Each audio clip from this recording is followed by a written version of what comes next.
એક ભાઈ બુટેડ શૂટેડ થઈ અને પોતાના મિત્રના છોકરાના લગ્ન અને લગ્નમાં જાતો તો બુટેડ શૂટેડ એકદમ તૈયાર થઈ અને બરોબર ભાદરવા મહિનામાં લગ્ન રાખેલા શ્રાદ્ધ પક્ષમાં.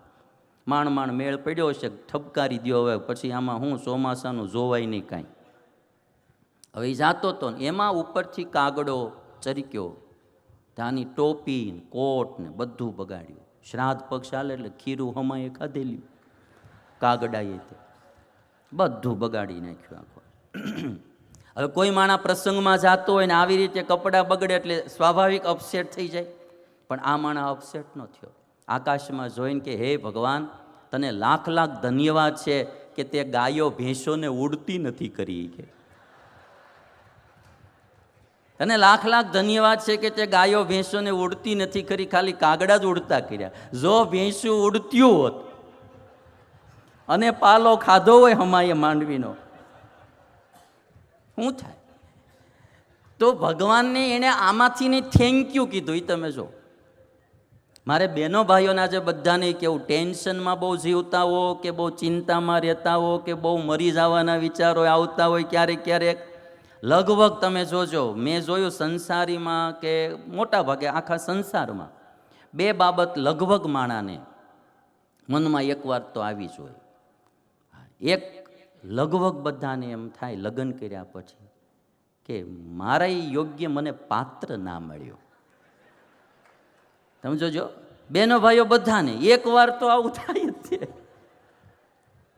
મારી યોગ્ય મને પાત્ર ન મળે. એક તો 70 વર્ષના ડોશીમાં એની બેનપણીને કહેતા હતા કે કેવા કેવા હારા માંગા આવતા હતા, મારા બાપાએ આ ગધેડાને ડોકે હીરો બાંધ્યો. એ કે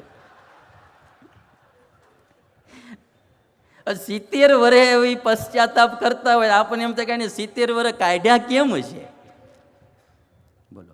અને એ વળી પાછો ઓલો ને પતિ સાંભળે ને એમ, હો 70 વર્ષે કે મારા બાપાએ આ ગધેડાને ડોકે હીરો બાંધ્યો. તે આવડો પાછો ડોહો શું કે એ બધાય ભાગશાળી ને હું ભમરાળો મારે ત્યાં તું આવી. કે એટલે લગભગ બધાને લગ્ન કર્યા પછી એકવાર આ વિચાર આવે કે મારે યોગ્ય મને પાત્ર ન મળ્યું. એટલે લગ્ન કર્યા પછી અને મોબાઈલ લીધા પછી બધાને પશ્ચાતાપ થાય છે. થોડાક દી ખમી ગયા હોત તો નવું મોડલ મળી જાત. એક પશ્ચાતાપની વાત. બીજી, લગભગ માણાની જિંદગીમાં એકાદી વાર પણ એને એવા વિચાર આવ્યા કે હવે જિંદગી ટૂંકાવી દઉં, કાંઈ દમ નથી રહ્યો. મરવાના વિચાર એકાદી વાર તો માણાને લગભગ આવી જ ગયા હોય. જિંદગીમાં સાર નથી. સાર નથી દેખાતો શું કરવા? માઇનસ પોઈન્ટો આપણને બહુ દેખાણા કરે દુનિયામાં. મોજમાં રહેવા માટેનો એક જ ઉપાય છે કે જ્યાં જાઓ ત્યાં સારું જોવો. અને આની માટે મારે તમને 1-2 વાત કહેવી કે તમને એમ થાય કે ભાઈ માઇનસ પોઈન્ટ હોય તો ઘણીવાર હોય નહીં, મને તમને દેખાતા હોય નહીં, દેખાતા હોય. બહુ માઇનસ પોઈન્ટ હોય તો આપણે એનાથી છેટું રહેવું, પણ અપસેટ થવાની તો જરૂર જ નથી. તમને હું એક બની ગયેલી ઘટના છે. અમે મેલકોટમાં કર્ણાટક સ્ટેટમાં ભણતા, તો એક દિવસ લાઇબ્રેરીમાં અમે પાઠ લેતા હતા સંસ્કૃતનો. અને અમારે એક વરદાચાર્યજી હતા, એ ભણાવતા હતા. અમે થોડા સંતો, 1-2 નેપાળના છોકરાઓ હતા બ્રાહ્મણના. એમાં દરવાજો લાઇબ્રેરીનો ખુલ્લો એટલે ગાય અંદર આવી ગઈ. લાઇબ્રેરીમાં ગાય ઘૂસી ગઈ. એટલે એક નેપાળી છોકરો હતો, એ લાકડી લઈને ગાયને મારવા માટે ગયો. હવે પંડિતજી જોઈ ગયા એટલે પંડિતજી કીધું માત આડઈ હતું, મારતો નહીં. એટલે પછી ધીરે રહીને ગાયને બારી કાઢી અને પછી ઓલો અંદર આવ્યો. તો પંડિતજી શું કે, છોકરો મારવા ગયો બારી કાઢવા એટલે એને કોનો વાંક દેખાણો? ગાયનો, કે ગાય અંદર ઘૂસી ગઈ એમ, એટલે મારીને બહાર કાઢવા ગયો. પંડિતજીએ શું કીધું? વાંક ગાયનો નથી, વાંક આપણો છે. આપણે દરવાજો ખુલ્લો મૂક્યો ત્યારે ગાય અંદર આવી નહીં. કે ગાયને થોડી ખબર પડે કે અહીંયા જવાય કે ન જવાય, તો પશુ છે. આપણે દરવાજો ખુલ્લો રાખ્યો ત્યારે ગાય અંદર આવીને. ઘટના એક જ છે. છોકરાને ગાયનો વાંક દેખાણો તો મારવા દોડ્યો, પંડિતને પોતાનો વાંક દેખાણો તો ક્ષમા કરવાનું મન થઈ. પરિવારમાં પણ ઘણીવાર આવા પ્રશ્નો સર્જાતા હોય, આપણને વાંક બીજાનો દેખાતો હોય, હકીકતમાં હોતો નથી. એટલે પ્લસ પોઈન્ટો બધાના જોતા શીખવા, માઇનસ પોઈન્ટ બહુ જોવા નહીં. અને ઘણી વખત આપણને એની સ્થિતિની બી ખબર ન હોય. કોઈ માણાની પરિસ્થિતિ કેવી હોય અને એ પરિસ્થિતિમાં એ માણા એ નિર્ણય લઈને કામ કરતો હોય એ આપણને ન ખબર હોય. આપણે એ સ્થિતિમાં હોય તો શું થાય, આપણે ક્યારેક એ સ્થિતિમાં મૂકીને જોવું જોઈએ. આપણે એ માઇનસ પોઈન્ટો એના દેખાતા હોય એની સ્થિતિ બી આપણે જાણવી જોઈએ. અને એટલા માટે મારે આ વાત કહેવી, જેને આનંદથી રહેવું હોય એણે બીજાના અવગુણો ન જોવા. અમારા સ્વામિનારાયણ ભગવાને એક બહુ સરસ વાત કરેલી. એક દિવસ સંતોની પંક્તિ પડેલી જમવા માટે, બધાને સ્વામિનારાયણ ભગવાને પીરસ્યું. એમાં એક નિર્મળાનંદ સ્વામી હતા, એ મોડા આવ્યા. એટલે સ્વામિનારાયણ ભગવાન હાથ ધોઈને બેસી ગયેલા બધાને પીરસીને.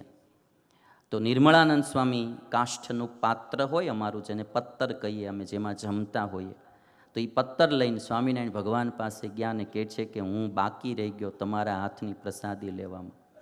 સ્વામિનારાયણ ભગવાન કે હવે અમે હાથ ધોઈ નાખ્યા એટલે અમે હાથ નહીં બગાડીએ. આ સંતો બધા જમવા બેસી ગયા છે, હજી એણે જમવાનું શરૂ નથી કર્યું.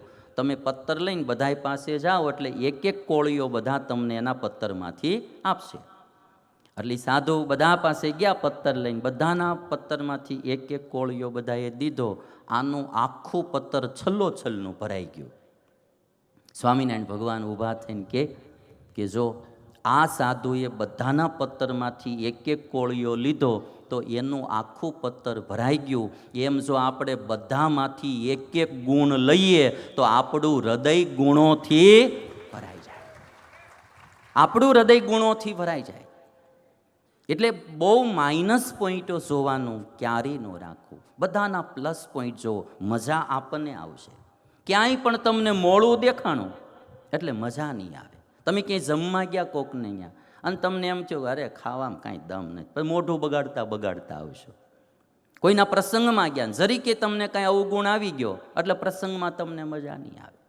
અને જેને અવગુણ લેવાય ગમે ત્યાંથી લે. આપણા દેવકૃષ્ણ સ્વામી રાજકોટ ગુરુકુલવાળા એક વાત કહે કે એક ભાઈએ બહુ સારું દીકરાના લગ્નનું રિસેપ્શન રાખેલું અને 5000 વાળી ડીશ બનાવેલી જમવામાં. અને જે જમવું એ પેંડાન, બરફીન અને ડોડા જોવો તો શેકેલા બાફેલા, અને માંડવી જોવો તો બાફેલી શેકેલી, ખારી સિંગ, જે ખાવું એ બધું પ્રકારનું બનાવેલું. અને 2 જણા જમીન જતા હતા, એમાં એક જણાએ કીધું કે પણ બહુ સારો ખર્ચો ભાઈએ કર્યો, કેવું જમણવારી. તે બીજો શું કે રાખ સારું કર્યું. કે આટલો મોટો માણસ કાચરી હતી, કાચરી કે કાચરીમાં લોભ કર્યો હોય કે એમાં કાચરીમાં કેટલો ખર્ચો થઈ જાય. એને 5000ની ડીશ નો દેખાણી, એને કાચરી દેખાણી. આવડો આ સ્વર્ગમાં જાય ને તોય સુખ્યો ન થાય. સ્વર્ગમાં જાય ને તો આને સુખ ન થાય.